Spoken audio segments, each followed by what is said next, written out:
ഇപ്പോൾ വന്ന ഒരു പ്രധാനപ്പെട്ട വാർത്തയിലേക്ക് പോകുന്നു. ചോദ്യപേപ്പർ ചോർച്ചയിൽ ക്രൈംബ്രാഞ്ച് അന്വേഷണം പ്രഖ്യാപിച്ചിരിക്കുന്നു. വിദ്യാഭ്യാസ വകുപ്പിന്റെ പരാതിയിൽ ഡിജിപിയുടെ ഉത്തരവ്. ശ്രീജ വിവരങ്ങൾ നൽകാനുണ്ട് തിരുവനന്തപുരത്ത് നിന്ന്. ശ്രീജ, കഴിഞ്ഞ ദിവസം വലിയ വിവാദമായ വാർത്തയാണ് ചോദ്യപേപ്പർ ചോർച്ച. അതിൽ അടിയന്തരമായ തന്നെ ഇടപെടൽ ഉണ്ടാകുമെന്ന് വിദ്യാഭ്യാസ വകുപ്പ് മന്ത്രി വി ശിവൻകുട്ടി നേരത്തെ അറിയിച്ചതാണ്. ഇപ്പോൾ എന്താണ് തീരുമാനം? ആരാണ് ഈ അന്വേഷണത്തിന് മേൽനോട്ടം വഹിക്കുക? അതായത് ചോദ്യപേപ്പർ ചോർച്ചയിൽ ഒരു തരത്തിലുള്ള വിട്ടുവീഴ്ചയുമില്ലാത്ത നടപടി ഉണ്ടാകും എന്നുള്ളത് പൊതുവിദ്യാഭ്യാസ വകുപ്പ് മന്ത്രി തന്നെ വ്യക്തമാക്കിയിരുന്നു.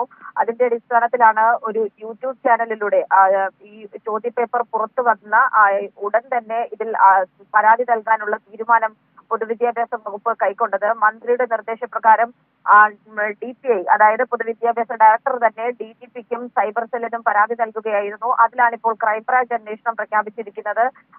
DGPയുടെ ലഭിച്ച പരാതിയാണ് ഇപ്പോൾ ക്രൈംബ്രാഞ്ചിന് കൈമാറിയിരിക്കുന്നത്. ഇത് സംബന്ധിച്ച് DGP ഉത്തരവിറക്കിയിട്ടുണ്ട്. ക്രൈംബ്രാഞ്ച് മേധാവി കൂടിയായിട്ടുള്ള H. വെങ്കടേഷ് ആയിരിക്കും ഈ അന്വേഷണത്തിന്റെ മേൽനോട്ടം വഹിക്കുക. ഏതായാലും ഇതുമായി ബന്ധപ്പെട്ടുകൊണ്ട് നിർണായകമായ ഒരു യോഗം കൂടി ഇന്ന് ഉച്ചയ്ക്ക് ശേഷം നടക്കാനിരിക്കുന്നുണ്ട്.